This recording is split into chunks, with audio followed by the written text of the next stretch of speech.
Hello, everybody. My name is Scott Robertson. I'd like to welcome you to our first podcast. I am a longtime resident in Selma. My wife, Rose Gallardo Robertson. I'm a business owner, and I also have the privilege of serving as Selma's first elected mayor. And the purpose of these podcasts is to have conversations with the people in our community because it's the people who make this community what it is.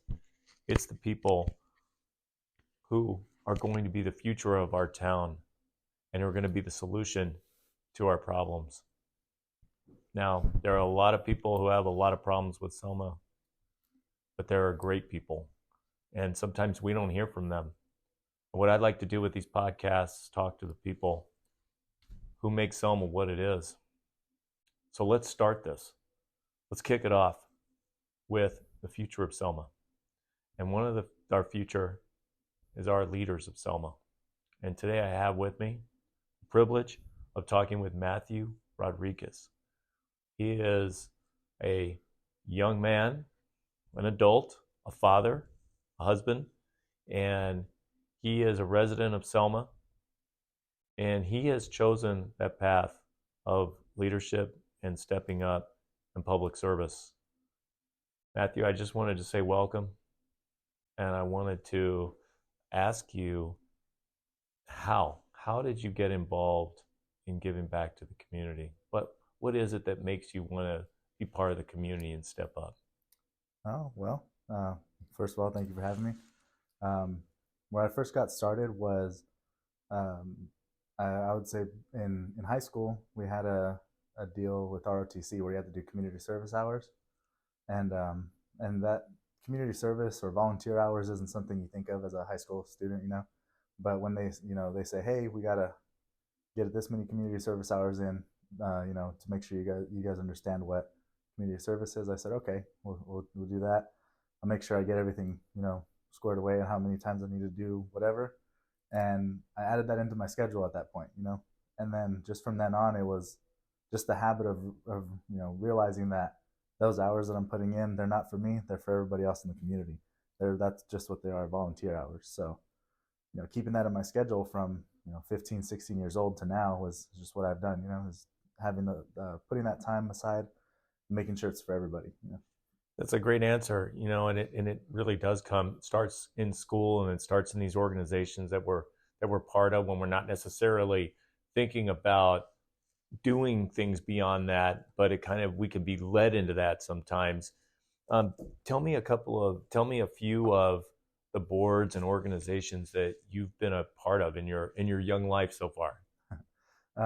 So from there, you know, going forward after that, it was um, in college. I didn't do a whole lot of student government in high school, but as soon as I got out, I got really involved in student government right out of high school and college at Reedley College, and I learned what systems of governance are, Mm-hmm. and how they work to help out and benefit the people that they're governing or representing. For me, I was a representative for 1.2 or 1.3 million students at the California State SSCCC, Student Senate for California Community Colleges, and that led me to search out and look at all these other people that I was working with and the positions that they were in, which were local city leaders, city council.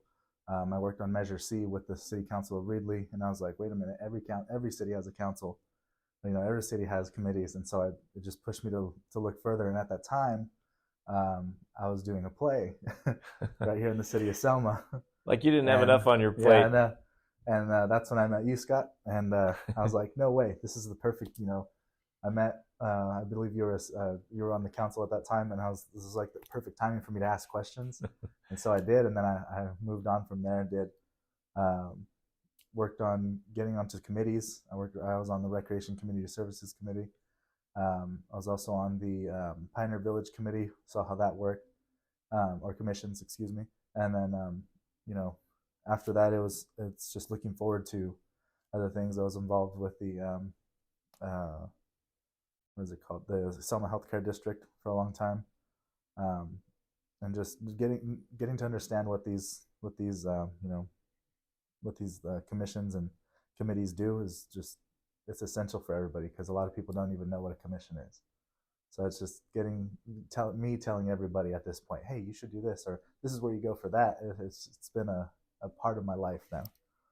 You know, it's interesting. Matthew and I have known each other a long time. We met each other on the set of the South Pacific at the Selma Arts Center, and in Fresno County's only publicly supported theater. So it was really nice to meet you there. And ever since then, you know, we've stayed in touch. And Matthew has moved on and increased his knowledge in the political aspects of Selma, but he's also technologically very astute. And in fact, he's the producer of this podcast. And we've been talking about doing this for a long time. And we felt with the issues that we're facing in Selma that we are at a tipping point right now, and that we really need to do this to bring out what's going on in Selma because, you know, not a lot of people have that extra disposable time to go to a city council meeting first and third Mondays of the month at 6 p.m.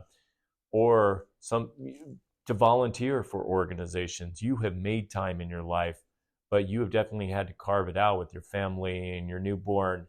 And I'd like to ask you, what message do you have for people in your situation who are extremely busy, starting their careers, starting their family lives? How do you justify taking time away from your families and your own livelihoods to give back to the political life of the city and to take part in the organizations? Well, first things first, the anytime that I feel like I'm taken away from my family, it's it's not necessarily it might be taken away from the little instances that might happen at home, Yeah. but it's more about I know that they're going to be citizens of Selma in 30 years, 40 years, when I'm up there in age and I might not want to go do these volunteer things anymore, you know. So You mean when I you're have my to. age? That's still 30, 40 years for me is still a lot, is still further up than you, a little bit. But no, when I'm past the time that I want to be, out and about, I want my kids to be out and about, doing the same things that I'm doing at the same ages that I'm going, doing stuff. Well, within their own time. But any time that I'm devoting to the city, or any time that I'm devoting to, um, you know, the just my civic duty, it's for them. It's for my kids. It's for all the kids in the city. Whether it's I've met a lot of the youth around the city just from coaching soccer, or coaching my daughter's soccer team, or going to her softball games, and getting to know the parents, my peers that I was in high school with, and I see they have kids too, and that's who I think about when I'm or putting in the work for civic duties that I have. It's thinking about the next generation that's after me, because the same thing, the same way that somebody built it for me, I have to build it for them. Has it helped you in terms of your personal development? I mean, it's great that you are giving back and you're planting the seeds for the next generation, but talk to me a little bit about what it does for you personally in terms of your own self-development, your own self-realization. Mm, I guess in the most selfish way possible, it feels good to help other people. Mm-hmm. It feels good to know that when I go, speak at a meeting or something, and I don't often, because I feel like I only speak when I absolutely feel necessary, or feel like it's necessary. Um, I'm speaking for everybody. I'm speaking for everybody who's might be frustrated with something, or who might want their opinions to be heard, Mm-hmm. but they can't or don't want to do it, maybe because they have stage fright or anything like that. I've Mm-hmm. been blessed to not have that issue. I've always just I can say a lot of things that I want usually. So I feel like I'm a lot of people's voice, and that are my peers. I'm my peers' voice. They say frustrations to me, or have ideas even, or just anything in general, but they don't necessarily make the time to go to the meetings, which I understand. It's hard to make every 2 weeks, or even special meetings, or when things are happening right then and there.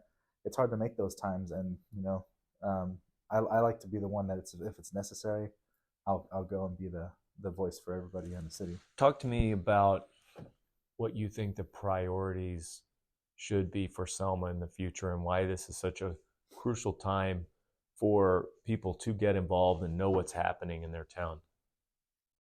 Well, I feel like one of the biggest or most crucial things that I see is we need a lot more community development in terms of um, like, well, for a big example, park space. Um, for people to have a place to go and have like a recreational space is huge. And keeping the nuclear family alive is going to be through recreation, through community involvement, and keeping people together. If we go to if we say we move into a new neighborhood and we don't know anybody that's there, introducing yourself to your neighbors is huge. If you go somewhere, you move into somewhere new and you don't know anybody there, you don't have the sense of community, and that's where people are getting to, where they're scared to talk to anybody else. And I don't think I feel like in Selma, a lot of our neighborhoods are really good in that aspect, where if somebody moves in, everybody kind of knows them, they kind of get to know each other, and we don't have a huge amount of issues. But keeping that communication throughout the entire city is huge, and then having those recreational spaces to go to meet new people, meet everybody in the city, and a town where everybody knows everybody is huge. The other thing is also community develop, or not necessarily community development, but business development. Having businesses here that people want to go to, having businesses that even in the recreational aspect, we have a movie theater, which is huge for a small town. Keeping stuff like that alive, or places for people to go. I'm still bound and determined to work on that sports complex that we've been talking about, but we'll see. The avenues that we have to take, but I'm determined to do things like that. Thank you for that response. I really I'm with you on all of those points. Somebody told me once before I ran, they said, you want to get to know your town, you want to get to know your neighbors, run for office, because it makes you go door to door. It makes you meet the people you live with. Otherwise, you might not even talk to. So it's a great calling card for getting to know your neighbors by getting involved in organizations. You don't necessarily have to run for public office, but just getting involved in one organization a year just to do something, to get to know the people and the issues that are going on in your city. And you've definitely given me a lot to think about, and you've given me confidence as well that, Matthew, you are symbolic of the good people in our town, and the young people who are coming up. There's a lot being said about the internet generation being just into their devices, and that's not true. It's not true with everybody. That's part of it. Technology is part of it, but we can use technology to build our community and make our communities better. And I just want to thank everyone for watching today. And who knows, in the future, I may be tapping you on the shoulder to come talk with me on a future podcast. Thank you.